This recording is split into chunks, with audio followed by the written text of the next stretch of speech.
High friends, welcome to our channel Shabanaz boutique. आजच्या या व्हिडिओमध्ये आपण कटोरी ब्लाउजचं पेपर कटिंग आणि स्टिचिंग मागच्या व्हिडिओमध्ये मी सोप्या पद्धतीने पेपर कटिंग दाखवलेला आहे। या व्हिडिओमध्ये आपण ह्या ब्लाउजला स्टिच करूया। मागच्या व्हिडिओमध्ये मी फोटक्स पासून कटोरी कशी बनवायची हे दाखवलेला आहे, तुम्ही एकदा व्हिडिओ पहा। सगळ्यात पहिल्यांदा मी इथे फ्रंट पार्ट सगळे अस्तरवरती ठेवून घेतलेला आहे आणि मार्किंग करून घेतलेला आहे।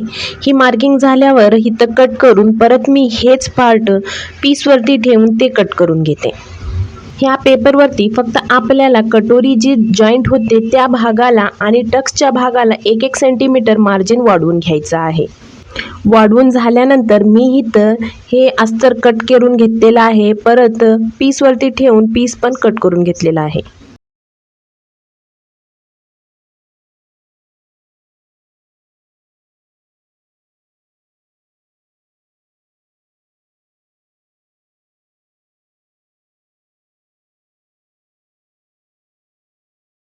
माझं इथं कटिंग करून झालेलं आहे, तर चला आता स्टिचिंग बघूया। फर्स्ट मी इथे कटोरीचा भाग घेतलेला आहे, त्याच्यावरती अस्तर ठेवून पीसला जोडून घ्यायचं आहे। जोडताना हे लक्षात घ्यायचं आहे की कुठल्याही प्रकारचा फुगा येऊ नये। आता जर फुगा आला तर परत ब्लाउज स्टिच करून घातल्यावर ते चून दिसणार। तुम्हीही अशा प्रकारे सफाई स्टिच करून घ्या। याच पद्धतीने सगळे पार्ट्स असं अस्तर जॉईंट करून घ्यायचं आहे। मी इथे क्रॉस पट्टीला डबल अस्तर लावून घेत आहे। एक आधी क्रॉस पट्टीला अस्तर अटॅच करून घ्यायचा आहे आणि दुसरा पलटवून घ्यायचा आहे। 2 अस्तर लावल्यामुळं आपलं ब्लाउज एकदम थाट बसत आहे। क्रॉस पट्टीमध्ये कुठल्याही प्रकारचं झोळ किंवा क्रीज येत नाही। ह्याच पद्धतीने मी इथं शोल्डरच्या भागाला पण अस्तर अटॅच करून घेत आहे।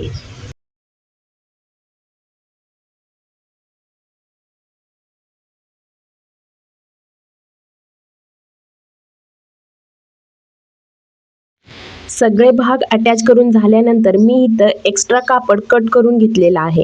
आता आपल्याला कटोरीचा आणि शोल्डरचा भाग ठेवून बघायचा आहे। जर जास्त कमी होत असेल तर कटोरीच्या भागाला जिरवून घ्यायचं आहे। जिरवून घेतल्यानंतर आपल्या ब्लाउजवरती कुठलाही प्रकारचं क्रीज दिसून येत नाही। मी आता इथं जिरवून घेतलेला आहे, परत कटोरी आणि शोल्डरचा भाग अटॅच करून घेत आहे। तुम्ही बघू शकता की कुठल्याही प्रकारचं परत क्रीज येत नाही।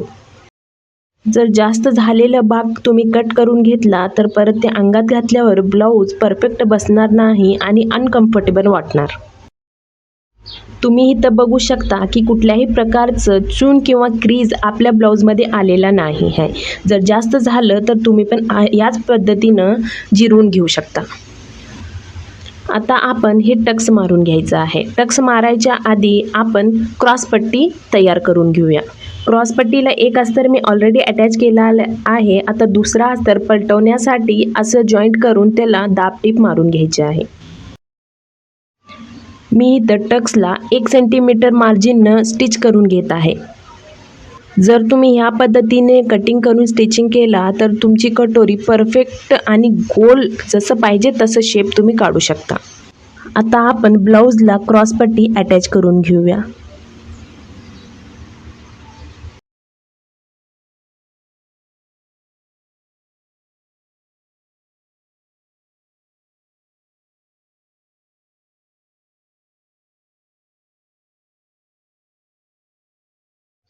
माझी इथं क्रॉस पट्टी अटॅच करून झालेली आहे। मी इथं पलटवून घेत आहे। तुम्ही पण ह्याच पद्धतीने जर क्रॉस पट्टी अटॅच केला तर तुमचं ही ब्लाऊज खूप छान बसेल। तुम्ही इथं बघू शकता की आपली कटोरी किती छान गोल आणि टोक आलेला आहे। जर तुम्हाला टोक नको असेल तर कमेंट करा, ते कसं करायचं मी दाखवते।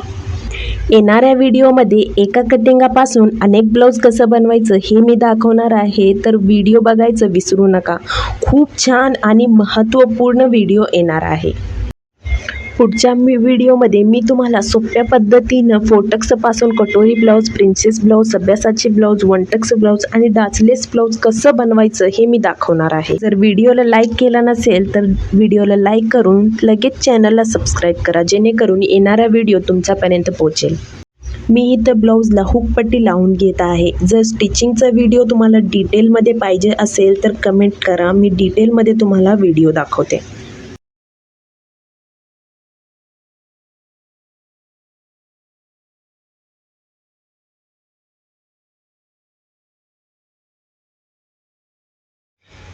याच पद्धतीने मी इथं दुसरा पार्ट पण तयार करून घेतलेला आहे. दोन्ही पार्ट एकमेकांवरती ठेवून त्याची हाईट बघून घ्यायचं आहे. जर एक भाग कमी किंवा जास्त असेल तर थोडं कट करून घ्यायचं आहे आणि परत आपल्याला इथं गोट लावून घ्यायचं आहे. मी इथं खूप छान बारीकसा असं गोट लावून घेत आहे. जर तुम्हाला गोट लावायची एक सेपरेट व्हिडिओ पाहिजे असेल तर कमेंट करा.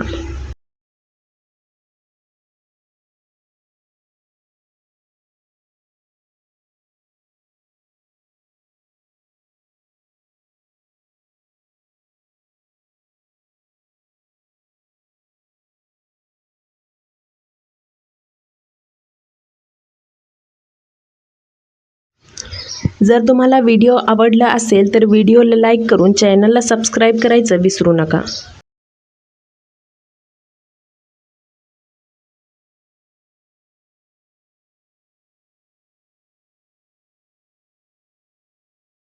Thank you for watching my video.